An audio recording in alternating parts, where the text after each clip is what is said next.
Hey guys, welcome back to Vertical Momentum. I'm your host, Richard Kaufman, also known as the Comeback Coach. Guys, if you have a business and want to take it to the next level, this is the episode for you. If you stay to the end, my brother Nick is actually going to give 3 things that you can actually start using in your business today to level up your business in 2025. Guys, welcome my friend Nick to the show. He is actually an author, speaker, he entrepreneur, podcast host. He's a Swiss Army knife of positivity. Brother, welcome to the show. How are you? Richard, I'm better today. That I get to start the day off with you, right? What a great way to kick it off. Your message to your listeners and to the masses is phenomenal. You know, your story gives hope for all, right? And I just love it. I love sharing my message, and I love being around positive people like you, which I just think is so cool. I think this podcast is doing great work. And hopefully we hit a couple veins for people that not only do they get stuff that they could implement in their business today and tomorrow, but also maybe somebody that's looking for a little hope, we give them some hope. I love it. And we'll probably talk about physical health. We might even talk a little bit about physical health, because without health, there is no wealth. So we might talk about that later. But my first question is, what is your definition of resiliency?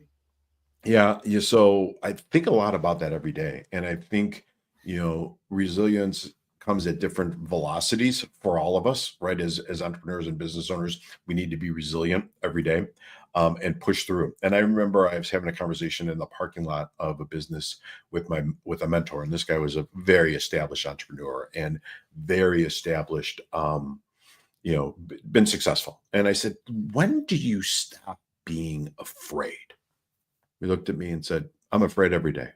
I got to push through every day. And to me, that's resilience, pushing through that fear, right? Knowing what to do is easy, but doing it is hard, and just pushing through every day to do it.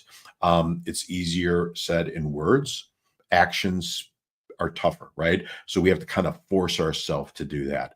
And I think the other thing you have to realize is, we're not in this alone.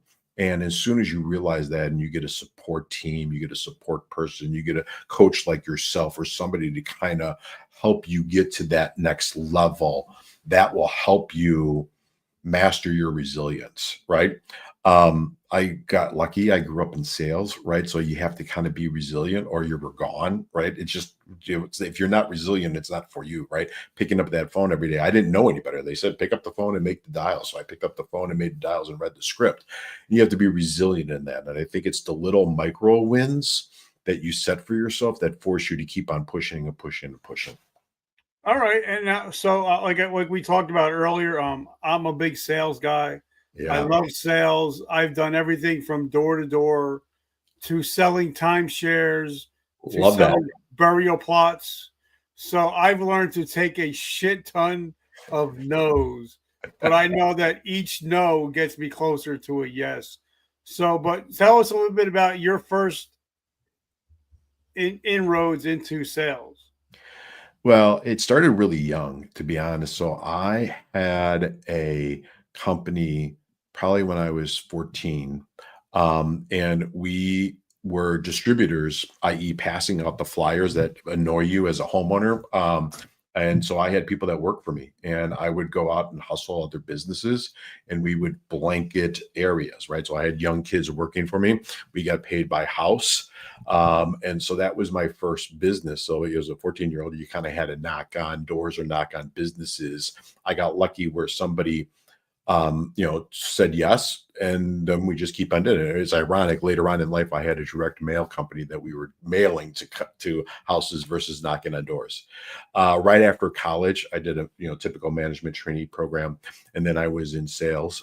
It was in the financial world, and it was in the 90s, right? So the go-go 90s, where everybody was selling until the 97 recession. But we were just pounding the phones every day.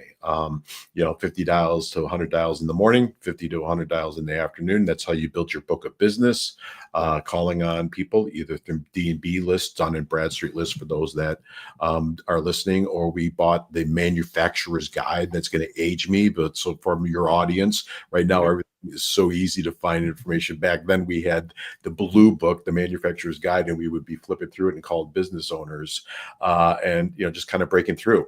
And so that was how I started. And I was very lucky that I had really good coaches and really good mentors, i.e. they should always, find somebody to help you get there. And people that just took a liking and shining to me. And there was really established people in the office, i.e. they were making a lot of money and they were really good at what they did. And I just peppered them with questions. Hey, I'll buy you lunch. I'll buy you breakfast. I'll buy you dinner. I'll go work out with you. I'll go run with you, whatever it was, and just learned from them. And I think they just like that gumption. The other thing I learned, Richard, and I think you and I were talking about that, especially since you've been around, as long as I have, selling, is a lot of guys do a lot of talking, but they have a little action, right? And so some of the biggest talkers, in the morning meetings and the Monday morning sales meetings, they would talk a great game, but I never saw them pick up the phone. And I'm like, oh boy, must be lucky to have a book of business that, it just comes to you. And I realized they weren't doing anything, right? So by 30 days, 45, 90 days, they were out. And so I just kind of learned to let my actions speak for myself versus being one of those guys that, is long on talk and short on action. And I agree, but I also think, and I'm actually writing an article about EQ versus IQ tomorrow for LinkedIn, and it's a lot about the soft skills.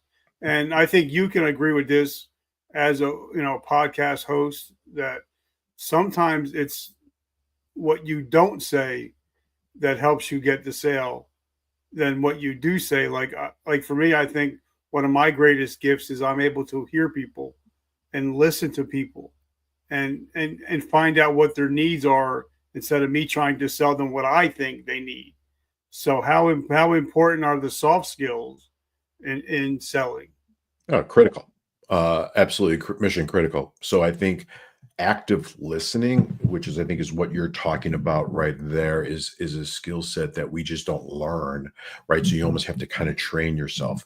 And salespeople, for the most part, are horrible at it. What they're listening to react, right? They're listening to respond versus listening to what the client is saying.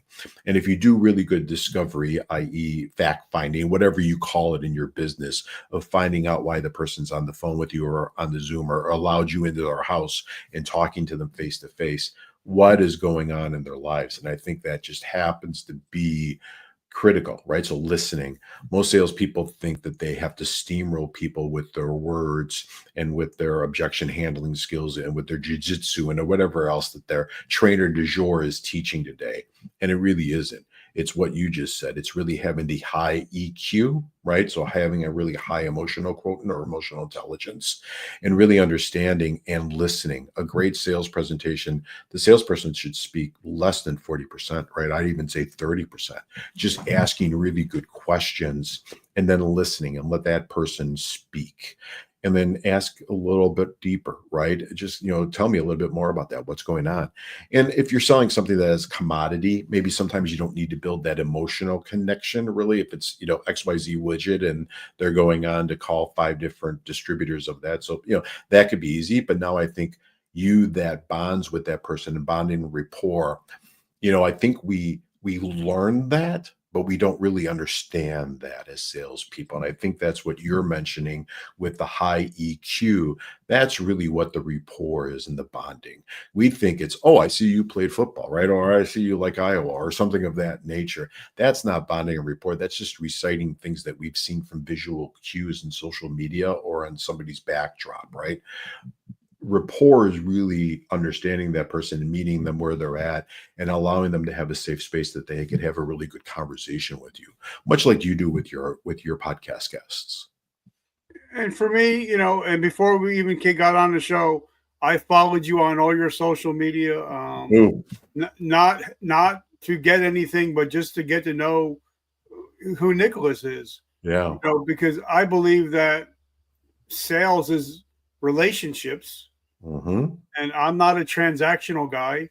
I rather build real relationships because me and you may not do business, but me and your cousin Earl might do business because I treated you good, and you're like, hey, I know a guy that knows a guy, and I believe that everything is relationships for me in my life. But I think a lot of people, especially on like places like LinkedIn, they're so transactional that they really don't give a time for a relationship to build and to generate sales down the road. Because it's okay for me to sell you one car if I'm a car salesman, but when you start sending me all your cousins and your sisters and your brothers because I treated you right, that's when you create real wealth, right? I think, you're spot on, obviously, and it's really understanding the lifetime value and the referral value of everybody that you are selling, right? And even if you don't sell them, but you leave such a lasting impression with them, you say, listen, at the end of the day, Richard, I just don't think this is the right thing for you, right? And that's okay, right? We're okay. It may be later on down the line, but you may know somebody that this is the right thing for, right? And as you can see, I'm not a heathen, right? I treat people with respect and dignity. And you may know somebody that just allow me to have that initial conversation with, introduce myself to them and introduce what I do and make them make the choice, right? You can see we're not high pressure in what we do and how we interact with people. So do specifically, do you know anybody that is looking for XYZ, right? Sometimes when we ask for referrals or we kind of build that referral relationship, we don't help the person understand who is the right person for us to talk to. And I think I learned from a mentor, Dan Kennedy, right? The lifetime value of a customer is the most important thing. And most people don't realize that. And most people don't calculate that. And and you should go back, and if you're a media, right? If you're buying media, you look at the lifetime value of customers coming from that media. And so, sometimes Facebook is inexpensive, but it may not produce the best clients for you, where, LinkedIn may, or a field sales team may, right? So there's different media sources, but you have to look at that. And the lifetime value really is the magical thing, right? And you're talking about, and I think you're a big proponent of making those deposits, right? Saying, hey, listen, I'm paying this forward. Eventually there will be business that comes. Yeah. There's a balance in that too, right? I want to talk to the yin and yang of it, and we wouldn't be straight shooters if we just said, if you just give, give, give, give, give. I think sometimes you do have to there are certain classes of people that are just takers, right? And it's okay to give them a little bit, but then also cut them off, right? I find that with some folks that it's just like, we've had like 22 different conversations, right? I've given, and you're not taking any action on anything I'm giving you anyway. So it eventually, maybe when they pay attention. So maybe we should move into a different relationship, i.e. a transactional relationship. I'm still going to give it for you. I'm still going to support you. I'm still going to love you, but I just can't keep on doing this for free. Just like you can't run your business for free. So there is a balance. But I do think that there are media sources where you could do one-to-many giving, right? Like you do with your podcast, like you do with LinkedIn articles, like you do with your books and speeches, right? So now you're giving one-to-many, and realizing that there's people in the audience, people listening, people reading your LinkedIn articles that will eventually come to you, right? So making it as good as possible, making it, really, because I do agree, social media is very transactional. A lot of stuff that is posted, I think, on LinkedIn is a horrible culprit of that. One is could be the wrong advice because there's no filter, if you will, but it's really just the same Me Too advice. Your stuff is deep, right? So that's the important thing. And I think you should think about it. I like the fact that you're like, okay, I'm producing an article and this is what the article is about. It's not, I had a thought today, and so let me just post it on LinkedIn, because I think we just rush to that. And so we're diminishing the quality of the postings, right? If I think about LinkedIn 5 years ago, and I remember reading, following people and reading their posts, they were very thought provoking. Now I see stuff in my feed, and there was a woman, probably a wonderful person. She's probably a great salesperson, but she was unboxing Chanel bag she bought. Well, that doesn't belong on, that doesn't belong on LinkedIn. That's a TikTok thing or an Instagram thing, right? So I think, we are diminishing media sources because it's so easy to put things on media sources. Yeah, and I think that you need to know the room that you're in. Yeah. Like for me, LinkedIn is mostly business. Sometimes it's personal, Yeah. but it's not a place for political crap. No. It's people are there for business. It's not Facebook is there for family. TikTok is there it's entertainment. So I think you need to know the room that you're in, and I think that's especially is true for sales because there's certain times you want to make a pitch, but there's some times when you're just like, you know what, it's not the right time. And I believe that because sometimes like you see a lot of people, they go to these networking meetings, all they're doing is handing out cards and they're on to the next person. I'm like, I'd rather go sit with Nicholas for a couple minutes, have a cup of coffee, have a gelato, shoot the shit for a little bit. You're going to remember that more than the 8 people that handed you cards and talked to you for a second and said, hey, I'm in the industrial toilet paper business. Nice to meet you. Have a nice day. And I see that all the time, especially on places like not only in person, but also on LinkedIn. Is people, they're not building real relationships. They're just trying to sell you their widget. There is that, right? And at networking events, I think going a mile deep with somebody is much more important than going a mile wide with the entire crowd. And I think that's what you're saying is I'd rather talk to 3 people and have really good conversations with those 3 people. The other thing too is I think we are transactional, and I don't know how we got to that place, right? If you think about it, I grew up in the time of the Kiwanis and the Rotary and all that, right? Where these were just civic-minded individuals. And if business came from us being together, then it came from us being together. But really it was, let's talk about doing some things. We're behind 1 or 2 fundraisers for certain communities. And I'm not saying that isn't happening anymore, but I do think when people go to these networking events, it is it's almost like they're getting paid by getting as many cards as they possibly can, right? Or as many contacts as they possibly can versus just really going deep in it. Some of that's the pressure of the marketplace, right? Some of that might be that they don't have a prospecting engine other than this, right? Some of it could be oversaturation of certain industries, right? If you think about, real estate probably has an oversaturation of people in the marketplace because there's no barrier to entry, right? I read something like the average transaction of a real estate agent is 1 or 2 now, right? So I mean that's a lot of pressure, right? Unless you're selling a couple $1 million homes, then then the commission's going to be there. So I think it's a lot of things, but also we probably haven't taught people how to have real conversations, or it's just not something we do, right? So you look at it like your podcast, it's about going deep, it's about going, it's not fluff, right? I don't want to hear flippant answers or just talking points. I really want to go deep on some things, and I think that makes us vulnerable, but I think that's where the real magic happens. And I love that. And like, we're not the average podcast here, we're in the top 0.5% for a reason, is we don't do a lot of fluff. We're here to help people. We're here to make sure people get answers, the answers that they need. But, also, there's a reason why we're, have over 30,000 connections on LinkedIn.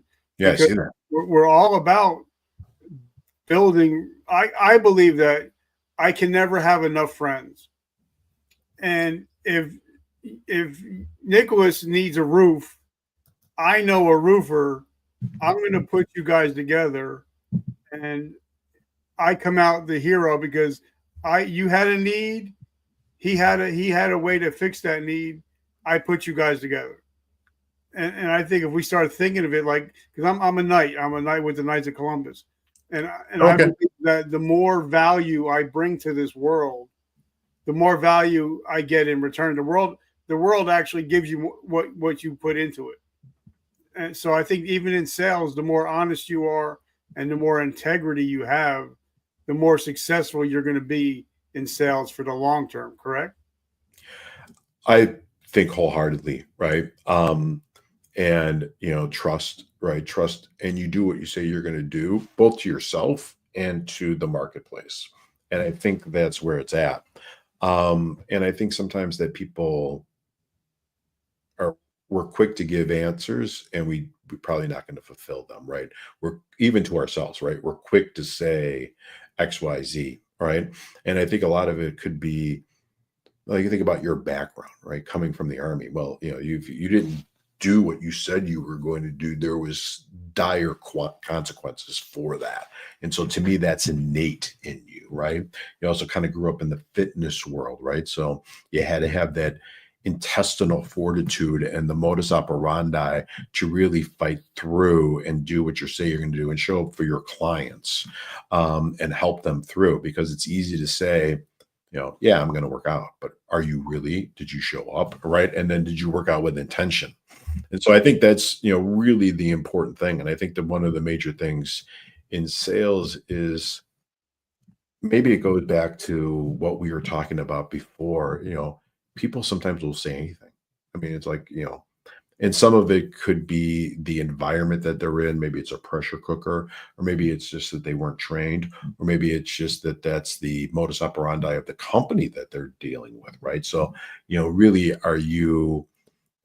do you deliver what you say you're going to deliver? Is what you say honest and ethical with people? And if you make a mistake, which happens, right? We're only humans. Do you own up to that mistake? And I don't see a lot of that sometimes. And I agree 100% on what you're saying. But I also agree, like I said, I've been in sales my whole life. I see people having problem asking for the credit card. I see it so many times, especially when I was selling timeshares on the table. They would go through a 3-hour presentation and then have problems asking for the credit card. And for me, I was like, hey, if I provided enough value, if I provided enough information, but not too much information, if I fixed your problem, you want Visa, MasterCard, or do you want to pay cash? Yeah, but yeah. I see so many people in the sales, they go through these presentations, but either they have they're afraid to pull the credit card, or they have problems with follow-up. And I think follow-up is one of the biggest thing in sales. What are your thoughts? So I think you're talking about two lost arts. Okay. The first lost art is the art for asking for the conversion, asking for the money, asking for the sale, and then asking for the payment, because the sale doesn't happen unless the payment structure is taken, right? And also the realization that they don't get the benefit, and you just spent 3 hours, 3 minutes, 30, whatever it is, helping them figure out the benefits and how this, whatever it is, your product or service is going to help them get to where they at. So therefore, you just were a derelict of duty, because you didn't fulfill the transaction to help them get the benefit that you've talked to them about. And so you're nothing better than a flim-flam man that won't ask for the money. So I do think, though, it's a lack of training, and I do think it's the wrong personality types that are in sales, right? And they think that the sale is just in the front end, the bonding and the rapport, or just talking to people and asking questions. And that's not selling. The selling happens at the end of the transaction, of saying, listen, Nick, it seems like everything that you and I talked about today, Richard, could get you X, could get you Y, could get you Z in the time frame that we talked about, at the investment level that we talked about. So for me, the next step is, just let's consummate this conversation. Do you want to get miles, or do you want to get points, right? How are you looking to kind of fulfill this? And that's my job, and that's your job as the salespeople. So I agree with you wholeheartedly. We listen to calls all day long for salespeople, and they get them to the finish line and they just pull up, right? And I just think that that's horrible. It'd be like a football team stopping in the red zone. every time and just saying, okay, well, your turn now. And so that's our job as salespeople. But I do think that that's because we're putting people into sales that have a high need to be liked. And therefore, that need to be liked will not allow an uncomfortable conversation if it is uncomfortable, right? And sometimes it is. Asking for the money is uncomfortable. Maybe they have stuff going on in their head. Maybe they have a little bit of head trash going on. Maybe this $10,000 investment to them would put them into the danger zone, but it's the right investment for the person. So whatever it is. So I do see that. Some of it is because there's some industries out there where they're just, if you could fog a mirror, they're going to put you on the street as a salesperson, right? And they haven't trained you, but really haven't gone through the EQ that we talked about, the emotional intelligence or the emotional hardwiring that you have to go through to be able to be comfortable with that. So I think that is very mission critical, very mission critical. This third thing or the second thing that you spoke about, I think is a lost art form also, and that's the art of follow-up. Right. And I do think it's that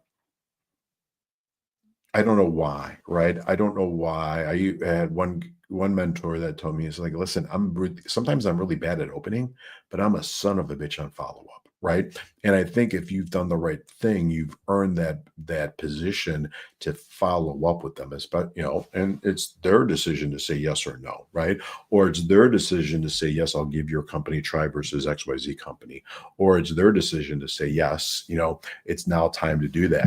And I think sometimes you have to look at your data, right? And yeah, we're all humans and we want the easy sale, but the easy sale is only a small percentage of what we get, right? The real sales come in, the real continuity money comes in building that relationship with somebody and asking for that order. And that may be 10 times, 14 times, 15 times, right? I heard a story, and he's very popular, and I think he's really good at what he does. I think Ryan Serhant, right? He was on $1 Million Listing. He was a real estate guy. Somebody that worked for him said that he emailed one person consistently listings for like 5.5 years and finally got a sale, right? Now, it's an easy follow-up, right? It's an email. Boom, here's some listings. The person responds with, hey, sorry, I haven't got back to you. I've been very busy. Let's go look at XYZ or 1, 2, 3. And I think if you go back and look at your book of business, when I had my marketing firm, we were tenacious on follow-up. And I never had somebody call and say, stop following up. I always had people say, thank you very much for the follow-up, right? Because they were busy. And their business was taking their time and their energy. My job was to be in front of them. And once they said, yes, I want to do this, it's now my job to follow up, right? And so that's, I think, our roles and responsibilities as salespeople.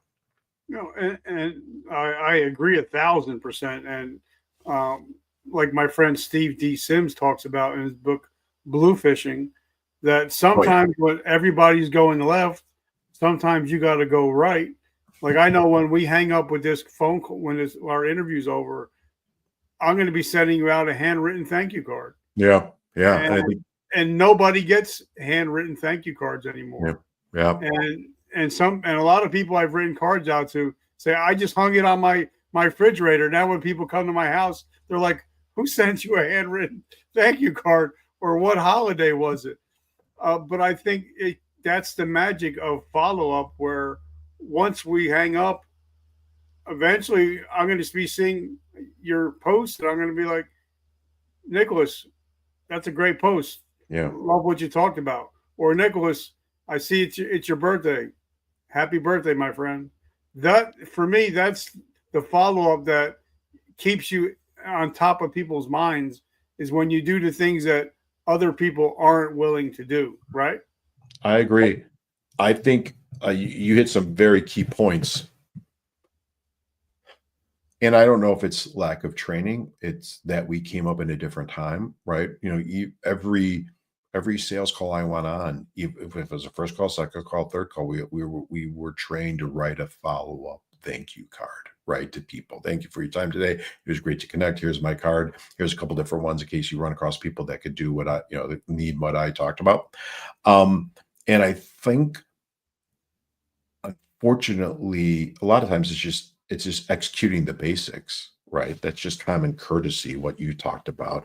I love Sims, right? Of thinking, one is a bombastic personality, so I like anybody that's like that, but thinking differently, right? And if the whole world is doing X, your differentiation is that personal touch. And I wrote myself a note because we could do better at that. I could do whenever I'm pointing a finger, I got four going back at me, right? I could do better at that too. And it's really just taking the time to understand people and then taking the time to show that you care. And nowadays we're typing so much. I hate to see what my handwriting looks like, right? So it'll force you to become a better handwriter too, by writing that handwritten personal note. But it's just really treating people as humans, right? That lost art. If I remember, I mean, if you look at my mother's generation and my grandmother's generation, they were phenomenal at getting thank you cards out. Thank you very much. They were it was an art form, and it was innate. It was class, right? And now, maybe a text if you get lucky, or an email if you get lucky, but you really should really double down and do the interpersonal things. And I think his book Bluefish is really about doing things differently in the marketplace. And I think that will be a different way to show up, a different way to approach the marketplace and really break through. And well, like we were talking about earlier, we're both excited about AI. Yeah. And I think if you take AI and if you take old school and you take new school and you put them together, you can't help but win. Because even with AI, you're going to see a lot of fake stuff. But then all of a sudden, you go out to your mailbox and you see a package or you see a handwritten thank you note. It's going to mean a lot more because all you've been seeing lately is all AI generated stuff in your social media. So, what do you think about new school versus old school together? I think it's the winning combination. And I think if you're not thinking about it and implementing that in your business, your competition is, and you're going to be you won't have a business if you're not doing it. And I don't mean to be that bombastic of an answer, but I think as a business owner, that's your responsibility. And I think you have to be merging the two. We were talking about a little bit, right, of kind of just the little things like building your list.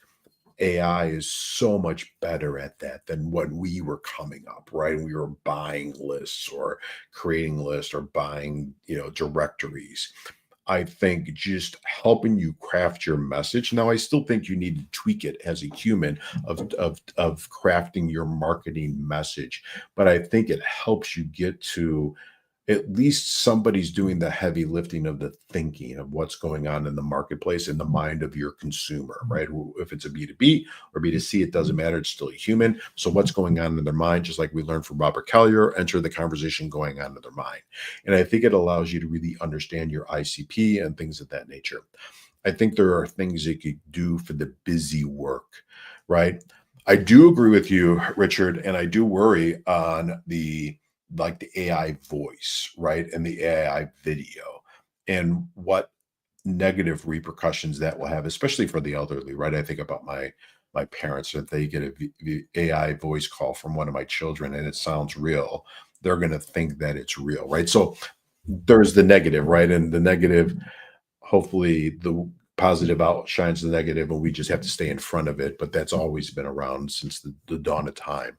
So I think as a business owner, if you're not marrying old school and new school, i.e. using the tools that we talked about and the traits of yesteryear, of handwritten personal notes, of gifting, of really meeting people where they're at, of having a firm understanding of what's going on with people, of doing things differently than your conversation, of living up to your word, right? And then combine that with AI for certain tasks, you're golden, right? You're going to the bank, you're cashing checks.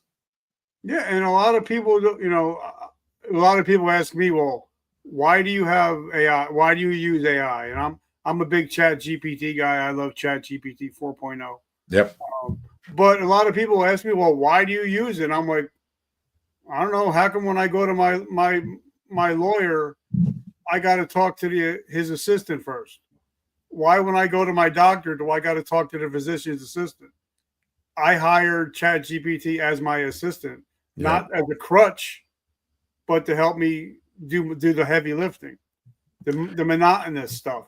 100%. I mean, we talked about in the pregame of, we're doing more and more recruiting for sales and customer support. And AI is phenomenal. There's some tools out there that's, help us find people faster than a human can. So I agree with you I think it's going to take the lower level employee out, right? And not need that, because AI could do it for you as the business owner, and it will help you up level your staff, right? I'm not saying that you don't hire people. I'm just saying you hire people for more diligent thinking work, right? More high level execution work, and you have the AI do the lower level. So to me, it's not a game changer, because that's trite, because I think it's beyond that. And I also think it's not if you do it as a business owner, it's you have to be doing it as a business owner. All right. So I have somebody just texted me a question. Okay. They didn't want to show up on screen, so I understand. No problem. Yeah. And Craig wanted to know, I'm about to get out of the military in 6 months. Okay. What is your top 3 pieces of advice if I wanted to start my own business in 2025? Well, I think we gave some of it here.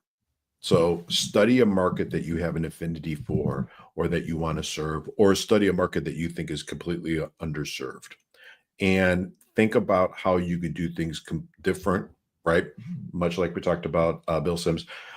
If they're going left in the marketplace, how do you go right? Right. So how do you differentiate yourself in the marketplace? What's unique about you, your USP, your unique selling proposition, your unique positioning, if you will, in the marketplace, and how are you going to serve people differently? Right. And it's doing the basics really, really well, which is, handwritten notes, right? Really being there for your customers, listening to people. That's the first thing. Second thing I would do is learn right now. You've got some runway. Learn and read and devour everything you can about sales and marketing and closing, right? Because we talked about the fact that a lot of people don't close, don't ask for that money. So become very, very comfortable with those 3 skill sets, because you're really not in the XYZ business. You're in the marketing and the selling of XYZ business. So become extremely good at that. That's the second thing. The third thing that I would do is really start figuring out how to deploy various AI, right? So if you're not a good copywriter, you're not a good writer, then get really good at Claude, right? Or ChatGPT 4.0. If you're not good at posting content, right? And I think you need to be doing that, then use ChatGPT and other vehicles to post that content, right? I had somebody build a bot for me where I just do a voice message into Slack. That voice message gets completely created one way for a posting on Instagram, one way for a posting on Facebook, and one way for a posting on LinkedIn, right? So I'm just doing one thing in 30 seconds, and now I got 4 posts. So that's the third thing I would do.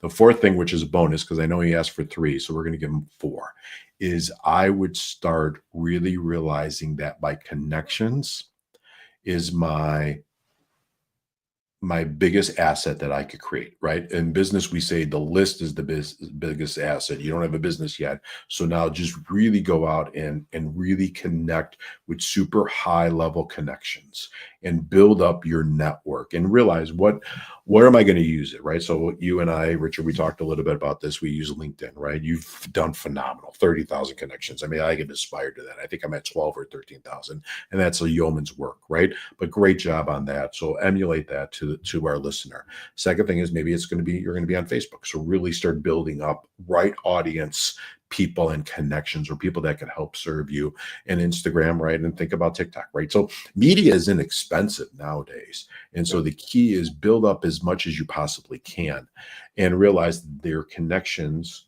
right, really is the best asset that you have. And then as you're building your business, your list, your email list, your people that you could communicate with. Now you're not adherent to one person's media, but your own media, i.e. an email list.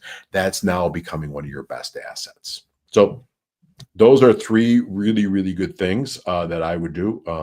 I'd start with the grant. You start with get Zig for sales, study it. I mean, people think it's trite because he's kind of it's old and he's folksy, but study it because it's gold. I'd get Dan Kennedy, right? Everything he read, I'd get that and I'd study it. Start with the direct response and understand that. I read Ogilvy, right, for advertising. I think Ogilvy is great on the word or the written word. And I would also look at Robert Collier. We talked about those books, right? So now just be a sponge, and you got audiobooks and you got library books and you've got Amazon. And I would just start studying and just, go a mile wide and an inch deep on these books, right? So read them 4 times, right? And you start getting new things every time you go through them. Yep, and I agree. And that was the first name I wrote down was Zig Ziglar. Yeah. I love Zig. I think I've met his family. I wish I got a chance to meet him. I never did. I love Dan Kennedy. I think I have every book of his on Audible. I think also for the newer generations, if you want to pick up some books by Gary Vaynerchuk, sure, Alex Hormozy, and definitely the Secret series by Russell Brunson. If you're looking to get into doing, anything digital, definitely pick up books. But the best thing you can do is invest in yourself before you invest in a thing. Yeah, you know what I mean. But I also think you're 100% obviously, but also there's a lot of noise in the marketplace. So the people that we gave you to your listener, these are proven folks, right? And you have to kind of separate the signal from the noise, if you will, because there's a lot of people out there that look good on camera. There's a lot of bros out there. There's a lot of people that rented a Ferrari for the hour to take their pictures, right? And there's a lot of people that, I never see people flying in private jets. I only see them walking up the stairs or standing in front of the jet. I never, so they've never flown on one. They found one and they took a picture of it. So just be careful out there. And the folks that we gave you are tried and true and tested, right? And have kind of expanded the thought of time. And if you look at the followers that Zig has, well, every great salesperson can attribute their success back to that book or that audio tape. I'm old enough to know an audio tape and cassette, right? So you could go on audio now, right? And Dan, right? If you talk to anybody that's worth their salt and is a marketer, they, and once they found him, it was like magic. Certainly Gary Vee, right, has done a phenomenal job. I think one of his first books, which is Crush It, is an untold gem. I mean, I think the story that he told about just, the wine store is wonderful. And Alex Hormozy, I think he's take a little bit of with a grain of salt on him. He's done a great job. He's a great front man, but I think sometimes they expound upon how great they are or what they're doing now, and I think the math doesn't work out for me on some of the things. But I think $100,000 offers and $100,000 leads is a great place to start. But but it's really all copywriting, right? So you're going to learn that from Dan. You're going to learn that from David Ogilvy. You're going to learn that from crafting offers, right? So how to craft unique offers is you can never know that well enough. So I think we gave your listener a lot to do, and I think the best thing that Richard said is invest in yourself before you invest in the business. Yep, and also honorable mention to Jay Abraham. If you guys don't know Jay Abraham, you need to get to know Jay Abraham. Yeah, the Parthenon, right? I think is phenomenal. His book or audio tape on referrals. I think 93 ways to get referrals is phenomenal. He's a great mind. Great mind. If you want to get more in the marketing too, I think Trout and Rice, right? Differentiation, the 22 amiable malls of advertising, I think are great. For people. So is blocking and tackling. It is going to the basics and executing those basics really well. And I think it's kind of the circle of what we talked about. It's having enough to know the basics of just common decency of writing somebody a thank you note, right? Or just recognizing them on their birthday or whatever it is, right? Or just it's all of that. So now what is going on in the world of Nicholas? What do you got coming up? How could we get involved? How could we get into your ecosystem? Well, hey, if you want to learn more about us, you could get into our ecosystem, get on our email list. We try to do a lot of giveaways, right? So we give a lot of content. Go to SalesPack, SALES, PACK, BACK, .salesperformanceteam.com. You could hit our email, Nick at Sales Performance Team or info at Sales Performance Team, and we'll make sure we get you all that stuff. We've got some workshops coming up that we're really excited about that we're going to do, right? So kind of how to be a better sales manager workshop, how to be a better salesperson. And then we're doing one on video, right? So video killed the radio star, right? And using video in your sales process and your sales team. Those are some of them. I don't know if they're going to be virtual. They're going to be Chicago based for sure. And so we're doing those workshops in the summer and the fall. So right now we're gearing up the marketing to that. I just seen that on LinkedIn today, matter of fact. Did you? Yeah. I follow you, brother. If I say that I follow you, I mean that I follow you. Yeah, we're all for it. We have some mastermind groups, right? So for people that are sales leaders, I think it's one of the loneliest jobs in corporate America or in business. And so we've created a peer group, much like how, Richard, you've been involved in masterminds and you have resilient masterminds, and that we've created one just for sales leaders. And it's a non-competitive, right? So you're not going to be talking to somebody that's in the same space as you're in. And it's at different levels, right? So somebody that's company's doing 5 million is going to be at a different cohort than somebody that's company's doing 100 million, because their issues are different, right?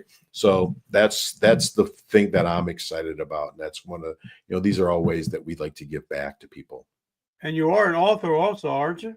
I have a couple books, right? I'm not, they're business books and they're quick books, if you will, right? Because I think a lot of times if you read business books, there's a lot of fluff in them, right? Because they want to get to 200 pages or 185 pages. So they tell a lot of stories, which stories are great, but sometimes in the business book, it doesn't stand the test of time, right? So we've written 2 to 3 books. We've got a new one that I'm working on that I need to get kind of finished. Maybe I got a long flight coming up, so maybe I could there and back. I get it finished, and it's about hiring salespeople, right? The process and thought process that we have. So we have how to manage your sales team, moving the sales needle and this one will be the no BS approach to hiring salespeople. And where do we find those books? Amazon. Amazon is the best place. Or send me a note if you, like your friend that's starting in business, if he wants an e-copy, we'll send him an e-copy, or we'll send him a physical copy. If somebody sends us their email, their physical address, we'll put a copy in the mail to them. Wow, that's awesome. Yeah. I love you and I appreciate you. I'm so grateful that we got to spend this quality time today, brother. Oh, it's awesome, man. I love your approach, right? I love the talk about resilience, and I think nobody could speak to it better than somebody that, certainly has had your background, depth of background, and all the different things you did. And I don't think we talk about resilience enough. And I think it's, if you talk about stoicism, right? Resilience is one of the core things that push us forward. And I don't know if we're creating resilience in young people or even in middle-aged and older people, right? I think, maybe we've gotten a little bit too soft. So how do we create that resilience to keep us through? Because it's the things that knock us down that we get up from. that make us stronger. And if you're in business, you're going to get knocked down. I mean, you and I both know we're going to get knocked down 3 times today, right? I don't know when it's going to happen. I don't know if it's going to happen as soon as you and I hang up, but there'll be times that I just got to bounce back from stuff.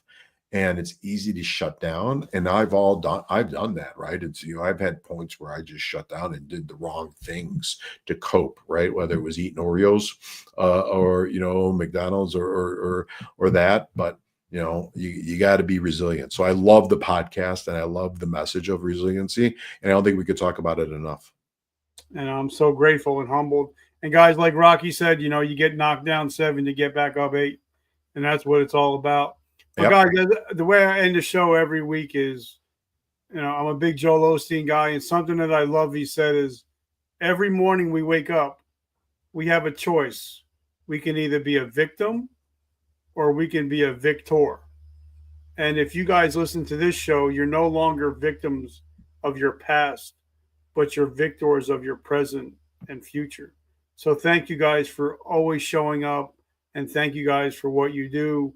Nicholas, my brother, it's truly been my honor to have you on the show today. Richard, you're a class act, and your message needs to be heard. So anything I could do, we're going to promote the heck out of your show always. But anything I could do to carry your message forward, please let me know. I love you. Have an amazing day, and guys, remember, vertical momentum. The only way to go is up. I love you guys. Have an amazing week. Take care of yourself and take care of others.